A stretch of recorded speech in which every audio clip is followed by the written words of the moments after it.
What's going on, everybody? Brian's back, aka Nerd Theory, and I want to do a quick little review of a game that I played over the holidays for the Vita I got for Christmas, and that is Danganronpa Trigger Happy Havoc. Now, one of the factors of me wanting to buy a Vita was hearing about this game constantly, and at the time I didn't know that it was a visual novel, but after I found that out, though, I was very doubtful of the purchase I had just made of the game. But fortunately, in the long run, I was actually very surprised.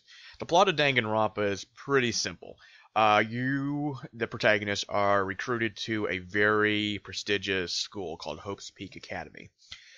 And what the school is basically it takes in students that excel at certain things. Like there would be someone who excels at playing baseball or writing novels or at strength or at math or at speech, so on and so forth.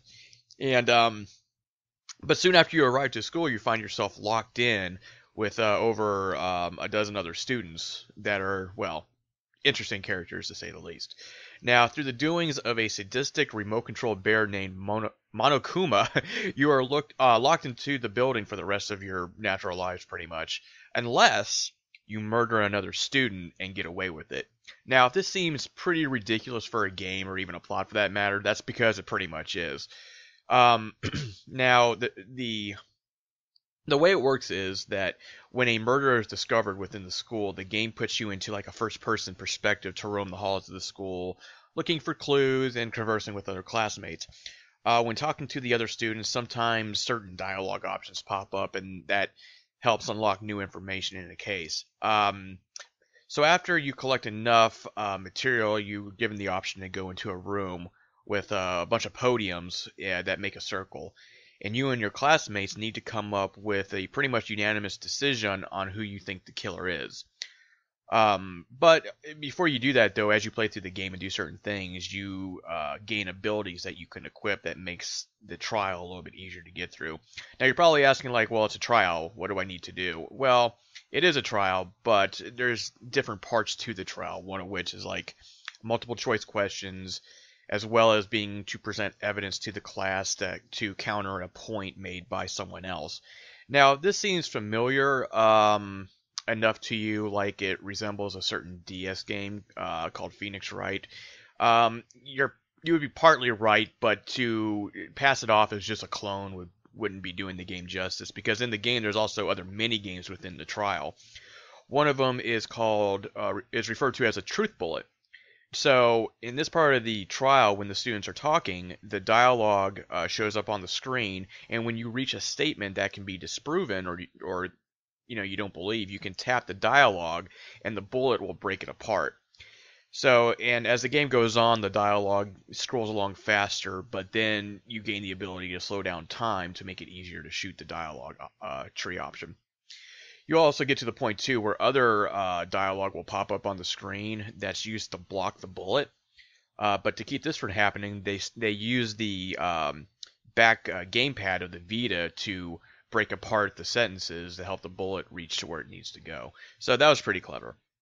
There's also other parts to it, too, called what's called a bullet time battle, where it's more like a rhythm game that you have to keep up with the beat in order to disprove or prove somebody's guilt. There's another one where it's kind of like Hangman, where you have to spell the piece of evidence that you're wanting to use in the case. And there's also a closing argument that is basically drawings that represent the crime that was committed, and what you need to do is you need to put those pieces in order in the style of like a comic book or manga. So that's pretty cool. And but there's a lot going on in the game, to say the least, when you get to that part. The one thing I can say about Danganronpa is the scenario detail in which each of the murders and the trials is it's just very detailed. There's a lot going on and a lot of thought put into each of the chapters, which lead to the big finale in some way. So while you're solving the murders to stay alive, the ultimate goal of the game is to find out who is controlling the creepy teddy bear, Monokuma, and why, for that matter.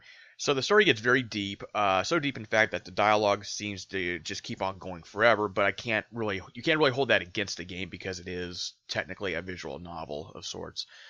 The deaths in the game are pretty brutal. Initially, just the murders within the halls of the school are pretty macabre, but the punishments that Monokuma gives the guilty students are extreme, but kind of ironic to the point where you kind of can't wait to see what punishment he sentences next. One of the components of the game that I had heard about was building relationships, kind of like Persona, with other students, and that was kind of up my alley since I like those type of games. But however, this part of the game kind of fails a bit. So, I mean, it's a nice feature on paper. It just didn't make any sense in the context of the story. So, I had figured playing the game that I would be able to gain alliances, during it, but that was never the intent. So the initial question was, so why even have the option in the first place? And the answer that I can simply give is that there isn't. Now you can, after the game, there's like a bonus game that you can play to further those relationships, but it doesn't do anything for the actual campaign itself, which is frustrating because once you start to get to know someone in the campaign, more times than not, they're going to end up being murdered or being the murderer, which just brings you back to square one. So you invest all this time into one character only to the point that they'll die. So it's frustrating in that aspect, and unfortunately that part of the game kind of falls flat on its face. I do believe that Danganronpa is probably one of the best mystery games to come out in a long time. It clocks in around 30 hours, depending what you decide to do in the game. Being able to take certain plot points and making sure that you'll probably be consistently surprised, but yet making it cohesive enough for the players to understand is not an easy feat. So big ups to the writers of the game doing that. The only other problem I had was the other characters. It's anime style character models, and it's expected that with that, some of the characters are going to have their crazy quirks.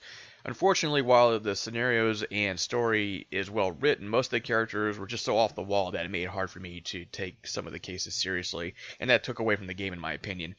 The characters and their dialogue were questionable, and to be honest, as I played the game and I had to listen to the annoying yammering of some of the characters, I kind of started to wish that they were the ones to die next, and it wasn't just a few of them either. Like, I couldn't stand most of them. In fact, the only characters I could relate to were my own character and a select few others. It was almost like the developers were trying to keep the most obnoxious one around as much as possible, which is weird because that might have been their way of me wanting, making me want to root for their death a little bit more. And that comes off as a bit strange and demented, but there's no other real way I can word it. But when it comes down to it, the game just uses way too many anime tropes at once, and it kind of becomes overwhelming sometimes. The soundtrack is awesome. As the cases were going on in the trials, I found myself kind of bopping to the music, and whenever I turned the game on, I had to listen to the menu music for at least a minute sometimes. If I had played this game in 2014, I probably would have nominated it for best soundtrack for that year. Not to say that it would win, but it'd be definitely worth the nomination.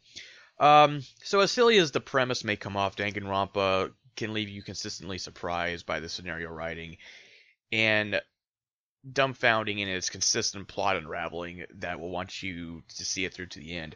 Aside from its anime cliches and the lack of relationship system that they try to instill, Danganronpa is actually one of the best games for the Vita, and probably the best visual novel you'll come across in a while.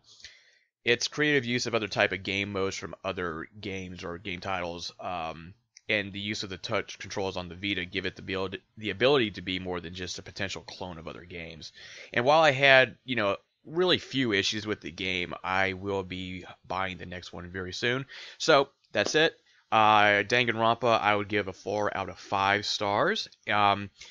I'm Brian. You are listening to part of the Nerd Theory YouTube channel. Please subscribe. Please like the video. Please comment about Danganronpa if you played, if you agree, what you liked, what you didn't like about it.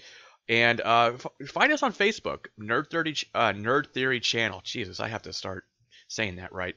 Catch us on there. I put trailers up. I put news articles up that that come up over the course of the day. So yeah, I'm Brian. I'm out.